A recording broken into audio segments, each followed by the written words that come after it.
Tom Every, a.k.a. Dr. Evermore, began welding together sculptures from scrap metal he'd salvaged back in the 70s.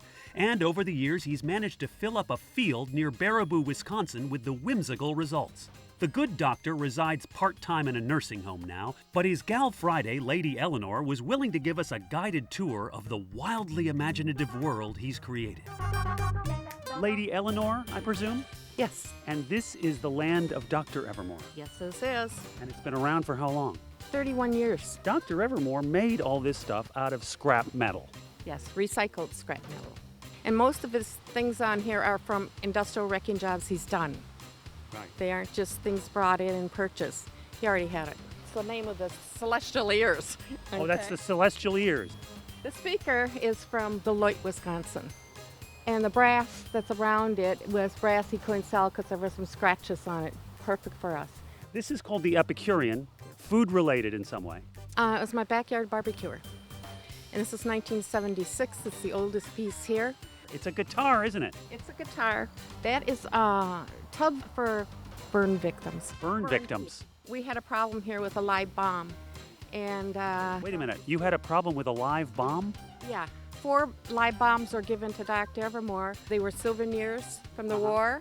You must have been nervous having these live bombs. Not until I found out it was alive. I love all Dr. Evermore's creatures because it shows his feverish imagination. Each one has different. There's not 2 alike, is there? There's no alike. How long does it take Dr. Evermore to make one of these things? Probably as big as these are 2 or 3 days. This one was a spider. It was made upside down on its back. And then they turned it over. Then they turned it over. That must have been quite an operation. Pretty exciting. This looks quite impressive. Maybe a huge bug with great antennae, right? Yes. It's a juicer bug. And I'll show you where you go in. You can actually enter the bug. I'm inside the bug.